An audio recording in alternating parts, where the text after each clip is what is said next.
Overseas স্টাডির ব্যাপারে interested তাদের জন্য ইনফরমেশনের জন্য বিশেষ করে এটা একটা বড় ধরনের প্ল্যাটফর্ম। আমাদের দেশে ফ্রিকুয়েন্টলি এটা করা উচিত। এটাকে প্রচার প্রসার করলে আমার মনে হয় আমাদের দেশের স্টুডেন্টরা এটা বেশি উপকৃত হবে। আমি এখানে এসেছি আসলে মূলত হচ্ছে কিছু ইনফরমেশন গ্যাদার করার জন্য ওভারসিজ স্টাডি এডুকেশনের আমার ইনফরমেশনগুলো নেওয়ার উদ্দেশ্য করে আমি এখানে মূলত এসেছি। অ্যাকচুয়ালি আমার কাছে এসে যেটা আমার ফিলিংসটা হচ্ছে সেটা হচ্ছে কি যে মূলত যারা ওভারসিজ স্টাডির ব্যাপারে ইন্টারেস্টেড তাদের জন্য ইনফরমেশনের জন্য বিশেষ করে এটা একটা বড় ধরনের প্ল্যাটফর্ম মনে করছি। আমি এখানে আসার পরে এই ধরনের প্রতিক্রিয়াটা আমার ব্যক্ত করতেছি।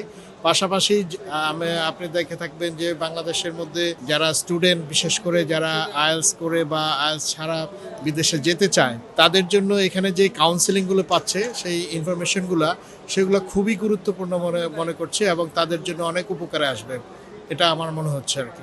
আমাদের দেশে ফ্রিকুয়েন্টলি এটা করা উচিত, বিশেষ করে যারা বিদেশে পড়াশোনা করতে যায় এবং এই ধরনের প্রোগ্রাম যারা করে তাদের আরও বেশি অ্যাডভার্টাইজমেন্ট করে এটাকে সারা বাংলাদেশে একটা বড় ধরনের বিজ্ঞাপন দিয়ে এটাকে প্রচার প্রসার করলে আমার মনে হয় আমাদের দেশের স্টুডেন্টরা এটা বেশি উপকৃত হবে এবং তারা জানবে জেনে এখানে এসে তারা যে ইনফরমেশনগুলো নেবে এই ইনফরমেশনগুলো নিয়ে তারা নিজেরাই তাদের স্টুডেন্ট যারা আছে তারা অ্যাডমিশন নিতে পারবে বিদেশে এবং এইখানকার কাউন্সেলিংটা আমি মনে করি খুবই গুরুত্বপূর্ণ।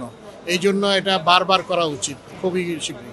আমি মনে করি যে এইখান থেকে যে তথ্য পেয়েছি এখন এই তথ্যগুলোর উপর ভিত্তি করে যদি আমি ডিসিশন নিতে যাই আমার জন্য ডিসিশন নেওয়াটা খুবই সুবিধাজনক হবে আর কি এবং আমি উপকৃত হব যে ডিসিশন নিতে পারবো আমি।